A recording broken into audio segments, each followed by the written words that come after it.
रामकृष्ण हरी वक्रतुंड महाकाय श्रीकोटी संप्रभ निर्विघ्नं कुरु मे देव सर्व कार्येषु सर्वदा। सध्या श्री गणेश उत्सवाचा काळ आहे। सध्या या काळामध्ये आमच्या एका मित्रांनी मला प्रश्न विचारला, महाराजजी श्री गणपती बाप्पांची जी मूर्ती आहे शास्त्रानुसार आपण कशी घ्यायला पाहिजे, कशी आणायला पाहिजे आपल्या घरामध्ये, तर याचं वर्णन करत असताना गणपती हरवशीर्षानं वर्णन केलं। एकदंतम चतुर्हस्तम पाशमंकुशधारिणम रदंच व्रदम हस्तर बिभ्राणम मशकत भजम। 4 हाताची गणपती बाप्पाची मूर्ती असावी। एका हातामध्ये पाश असावा, एका हातामध्ये अंकुश असावा, एका हातामध्ये रद म्हणजे गणपती बाप्पांचा तुटलेला दात असावा आणि एक हात असणारा वरद म्हणजे आशीर्वाद देण्याकरता असावा। अशी मूर्ती आपण आपल्या घरी आणावी।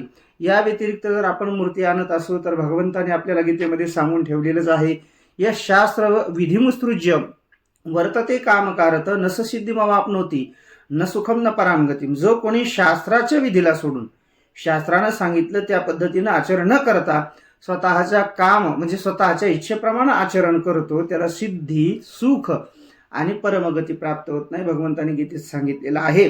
म्हणून जे शास्त्राने सांगितलेलं आहे तशीच गणपती बाप्पाची मूर्ती आपण आपल्या घरी आणावी, स्थापना करावी, ही सर्वांना विनंती। रामकृष्ण हरी।